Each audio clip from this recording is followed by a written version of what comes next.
Welcome to Voices from the Bench, a dental laboratory podcast. Send us an email at info@voicesfromthebench.com or look for us on Facebook at Voices from the Bench.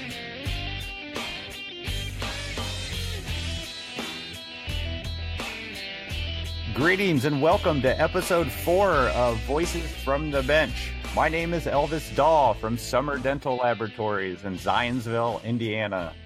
Hi guys, I'm Barbara Wojin, Night Dental Group, Oldsmar, Florida. I was talking to somebody at the Southeastern Conference in Louisville this weekend, and when I mentioned I was Louisville, I mentioned when I was co-hosting with you, they asked me, how do I handle your language? Somebody I know that we both know well. What did you tell them, that you're beeping me out? I told him the story about how I bleeped you out on the second episode, and then we had a texting debate if I should or shouldn't. Or my husband says it's hilarious, and so does a couple other people. They're like, "I love you." They beeped you out. That's funny. A comment I got was, "I love the bleep." Yep. So we got to keep it up. So make sure you me out. We continue our roundtable conversation with Martha, Jeff, Heather, Steve, Barbara, and I talking about training new employees with some great resources put out by the Foundation of Dental Lab Technologies. And we also continue talking about promoting CDTs within our various labs. King Arthur had his knights. Captain America has his Avengers, and dentists have their laboratories. These unique individuals have gathered together to entertain and enlighten all who dare to sit down at the round table and listen to the voices from the bench. It's pretty clunky, and it's not nearly as dynamic or as far along as it is in fixed. So what can we do to help people get better at removables? What training can we provide in the lab for them? Well, it's, a couple of things you can do on that is, first and foremost, the Foundation of Dental Technology has a 5-step module that will take somebody who's a typical bench technician, maybe somebody in the model department, teach them how to do wax rooms, teach them how to do everything from lingualized occlusion all the way through whether it be processing where you press pack or even you inject. So that's available. Obviously, there's courses being held by a couple of different manufacturers where you can go and get some hands-on training. They'll take you through a complete case and give you some real basic setup. But there's a couple of avenues in which to do it. And that's at dentallabfoundation.org. There you go. Nice plug. Little plug for the foundation for those of us that work there. It is. We have it here in the lab as well. So, Martha, you use those modules? Cool. There is one. I believe this one was produced by Dentsply. That's the Dentsply one, yeah. Yes, we have the actual. We've got it on the CDs. So okay. It's an excellent. Is that free to NADL labs, or is that a small fee? Jeff, do you remember? I'm going online right now to look. Yeah, the five modules are available for streaming. I think for 30 days for $179. Which, in all honesty, is a heck of a deal. They have somebody in-house learning how to do these in a very efficient manner. Sure, I put a link to it up on the show notes for everybody to click on it. Good. Absolutely. How many of your labs do you guys promote your employees to become CDTs? Do you guys cover the cost of the test? Oh, heck yes. Yeah, we do too. Yeah. Absolutely, yes. But now the way in the past, there have been times when I said, okay, I will pay for it, you go take it. Not doing it that anymore because they've got to pass it before they get reimbursed. Interesting. Had a situation where someone passed part of it and then they left employment with me. Well, that didn't work for me. But when you pass all 3 parts, we do reimburse you. We give them $1,500. So it's a little bit more than actually what it costs. I'm coming to work for you, Martha. Do you have them sign any kind of an agreement that they'll stick with you for a certain period of time? I have not. I've thought about it, but I have not done that. What about traveling to take the test? I don't know if they can take it locally in your area, but around here, people have to travel quite far. Do you cover that cost also? I would include that in the 1,500. I mean, they're on their own to sign up for the test, pay for it. It's once they complete the test and they pass it. When I see that they've passed it and they bring me their certificate, they get a check for $1,500. Martha, do you do that even if they've also been a recipient of a Pillar Scholarship? I have in the past, yes. It's a nice bonus. Elvis, we do that here as well. We actually reimburse for all the tests taken, and we also pay for their renewals every year. And we send them to the Florida meeting in May every year and pay for their meeting as well as their courses that they take, and then lunch and the hotel room. Can you get enough CE for the year? Yeah, that provides for their CE, and we usually do the OSHA. We do that here in the lab for everybody that's a CDT. Excellent. When they become CDTs, does their pay rate increase? Not their hourly, but we usually give them a check for $500. And yes, I mean, if they're incoming in the door as a CDT, we pay them more, and then we try to put them on the fast track, to getting a better income. But we pay for everything, reimburse them, give them a bump, give them a bonus, and then, usually a small increase. Yes. Excellent. Martha and Barb, do you guys find that because you're so generous with your reward and your compensation for a CDT that it actually promotes it, or people are more motivated to become a CDT? They are when you do it. Yeah, they are. They're all excited. I just think it boils down to the people. Some people are really, really motivated, and some people are not. And I try to encourage them. This is what you need to do for your career path. Currently, I've got 21 technicians, 9 are CDTs. Wow. Nice. Which I think is a good ratio. At one time, I had 50% of my technicians as CDTs. And I have the person who's starting in April. They're a registered graduate, and their plan is to get on the path to take their CDT as well. So I really encourage it. I encourage it for all of my employees, who are not. We have going on in our laboratory right now, coincidentally, a CDT test study club. And that's going on. One of the reasons I was late to the podcast today was because I was working on their audio visual. Obviously, I'm not very good with that. But at any rate, there's 8 of us upstairs that are working on that. 2 are going to be reinstating their CDTs, and the other 6 are, and they're studying as buddies. They're going through a buddy studying for this, and they're excited about it. I've tried to do this for years, but my right-hand man has taken it up, John Hunziger, and he's taken up the cause, and we hope that we're gonna have 8 new CDTs here by the end of the spring. Good for you, Steve. That's awesome. Yeah. That awesome? I hope it happens.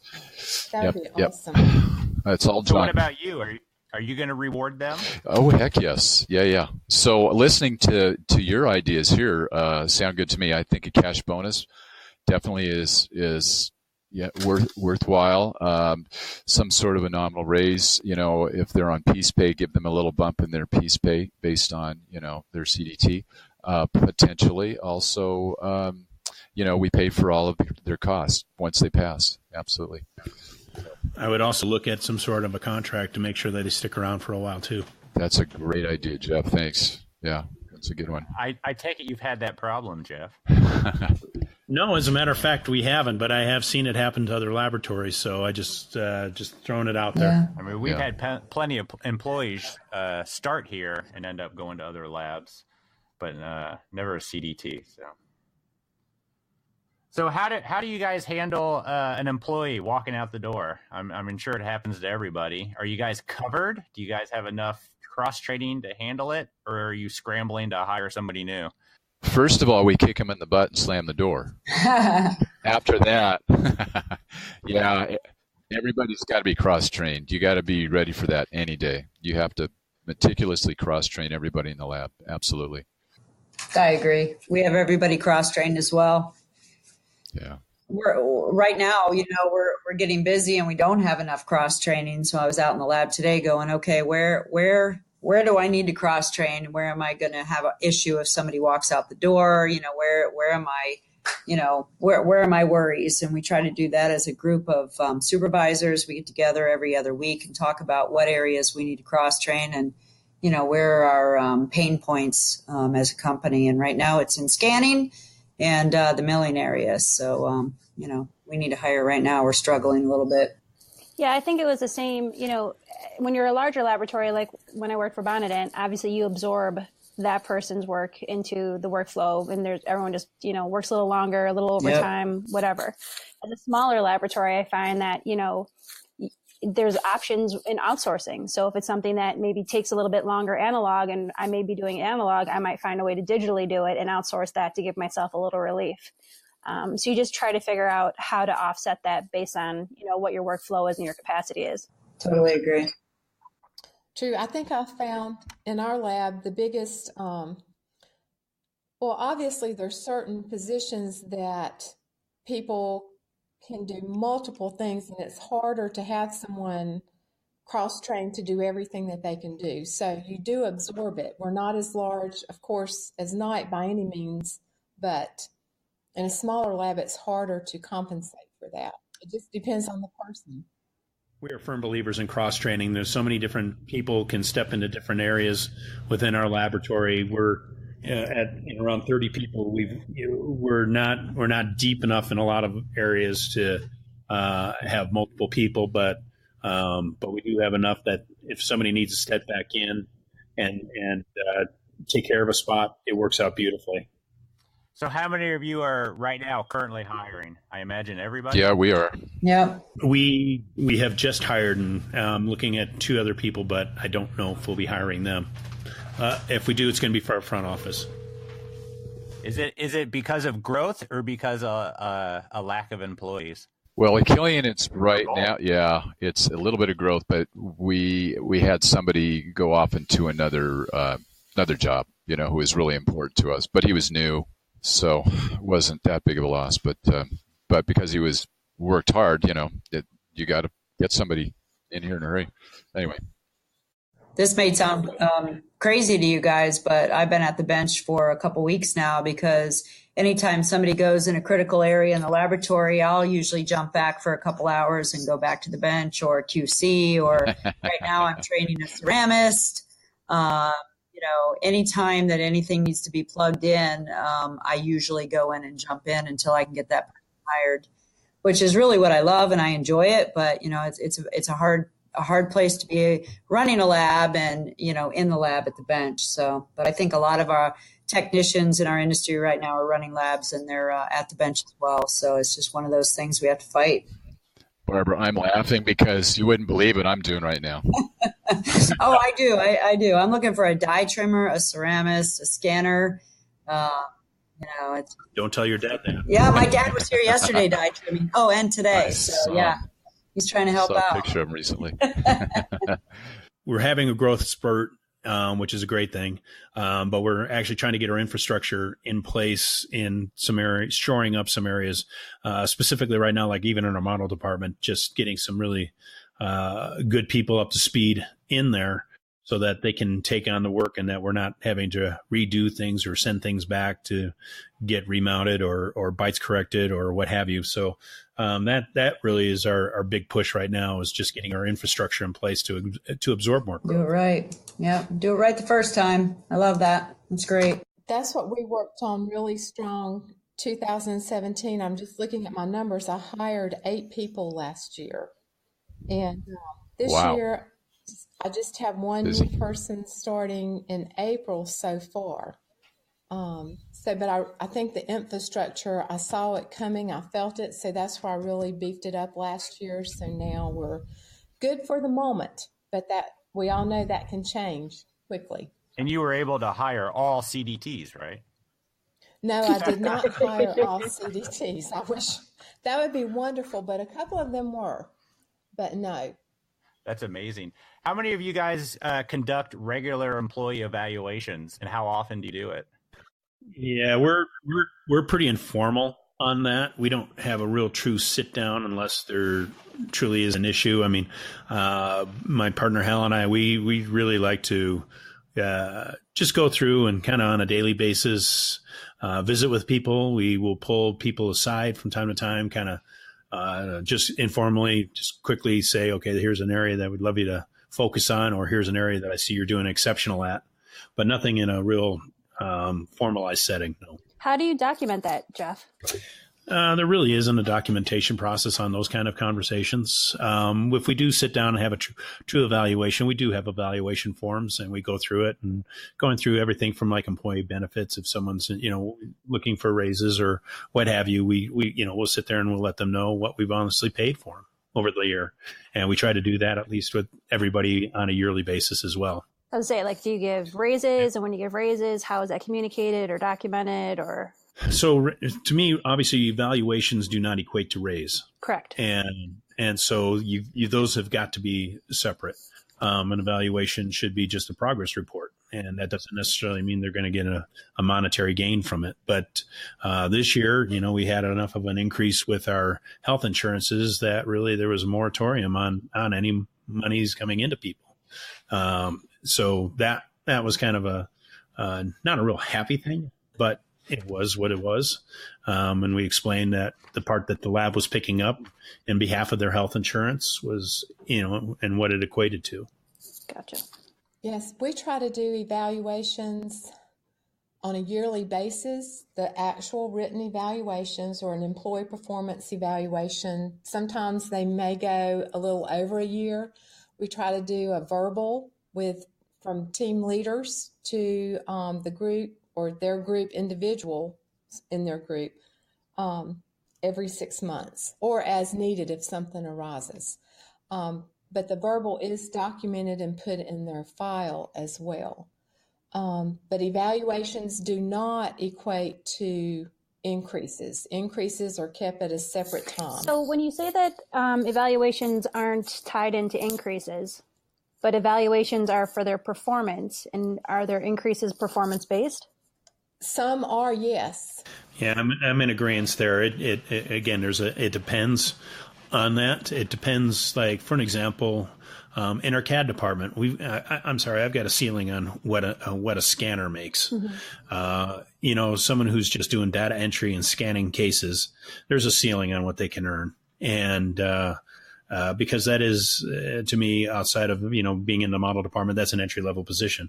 A designer is the same way, because when I go back and I look at what I can do or what I can charge, what I can be charged outsourcing for the same thing that I'm getting while I have it in-house, there's got to be a ceiling there. So a lot of our people, and a couple of them in our last evaluation, I let them know that they were maxed in that position. And if they want to learn something new in the laboratory, I told them to start reaching out, taking a look, see where they want to go.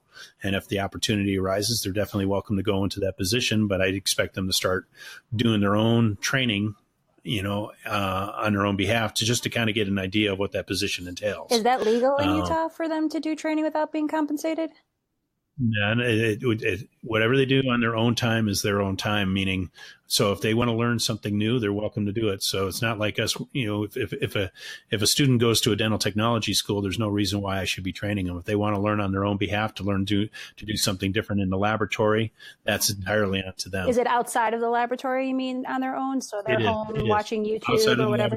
Gotcha. Okay. Because I know New York State, if someone wants to learn a different job or cross-train or further their career and they do it on their own time, and they do it at the lab, that's technically something that they have to be compensated for. Sure. And if they do it here at the laboratory, we definitely make sure that they're on the clock getting paid for doing it. But a lot of that is kind of a give and take. If they show us that they have the desire, then they're going to put in a little bit of their own sweat and tears, and then we will help compensate them and do that inside the laboratory as well. I guess I've always had a little bit different experience than it sounds like Jeff and Martha have, as far as evaluations and compensation always seem to go hand in hand, because a big part of the evaluation was performance driven, and having so many young technicians or so many technicians that are either trying to improve or transition to a different role or whatever, is there's always some kind of progress plan in place. So you'd look at that every 3 months, depending on the person and what the plan was, or you'd look at it every 6 months. And I found the younger technicians we had to do more frequently because you needed to keep them more invested. So the quicker they got that feedback, the quicker they got that next bump to kind of give them that win, to make them know that this is worth pursuing and committing and being disciplined for, seemed to be more or less how we handled it. When you were in your upper management, it was usually typically yearly, if not twice a year, depending on what your role was. If you were a supervisor learning to maybe take over a team and be a team leader, you might have something a little bit more frequent. But there was always some kind of performance involved in your evaluation, and performance was not always just production driven, but it was, maybe taking on more responsibilities, whether it be more people, more duties, more whatever. And there was always some compensation tied to that. So they tended to go hand in hand. I know here at night, what Jeff was saying, where you have a ceiling on pay, we're looking at that right now where, we have certain levels and you top off. So if you're a scanner, you can only make so much money and then you need to cross train or move to another area. So I don't disagree. We do yearly reviews.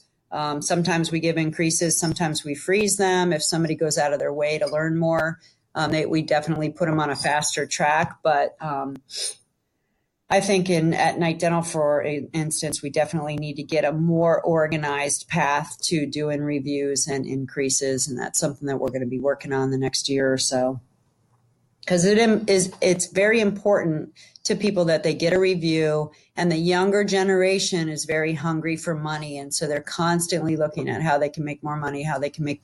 And it's definitely something that we need to get better at. We have a HR leader that's looking at that right now. So we're going to do a increased policy as well as an on-time policy. Where do they clock in on time? Are they late? How long is their lunches? We're very, I think, relaxed in our industry for both of those things. So if you're going to have a ceiling on pay, are you going to let the employee know when they start that position what the ceiling is? Yeah, you definitely have to let them know. And we do the same. I would say yes, definitely. So they are aware of how much they can make and what they need to do to make more. Exactly. Which is cross-train and move on. Interesting. We've also had situations where we had an employee in a position where they had an opportunity to earn more money in the position that they were in, take a lateral shift to a position that had a ceiling. And so that's has become a little problematic over the last little bit. Who brought their dog to work? Sorry, guys. It was me. The UPS guy came in. Jeff. That's awesome. That dog's going, okay, guys, hour's up. We're done. Time out. Well, here at Summer Dental Lab, I do all my employee evaluations by arm wrestling. And as you can probably tell, I give out a lot of raises. So I don't win very many. Well, I appreciate everybody joining me on the roundtable today. I think we had a lot of good, useful information, and I hope some of our listeners will get some knowledge out of it. I appreciate everyone's time. You're so welcome. Thank you so much. Elvis. You're welcome. Thank you. I appreciate it. We'll talk to you guys Pull this together.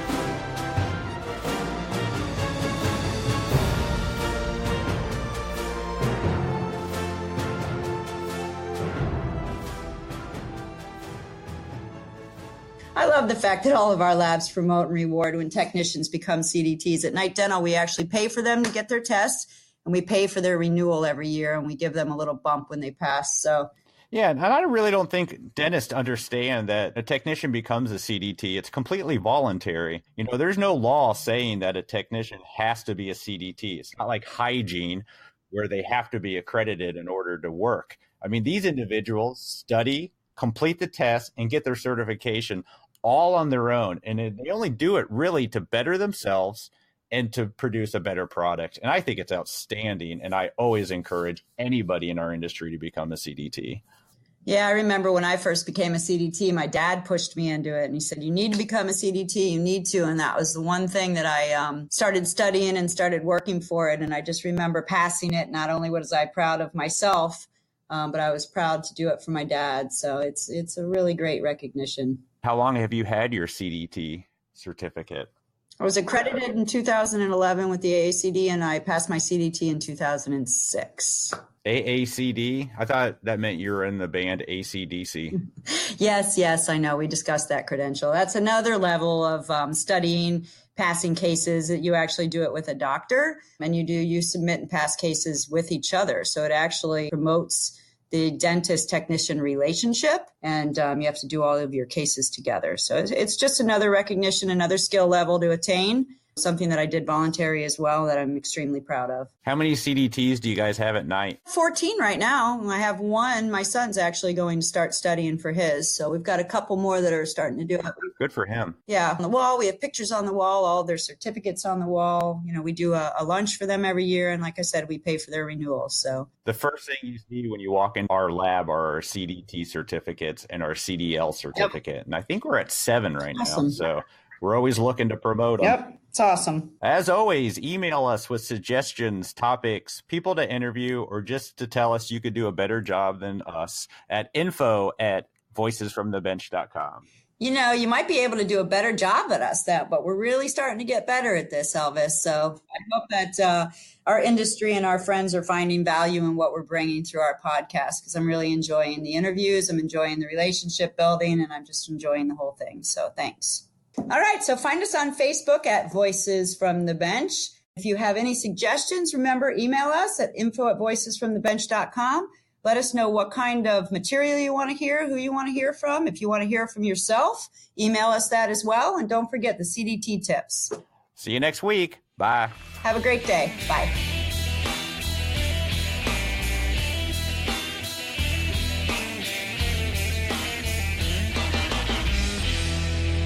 Everything is wonderful.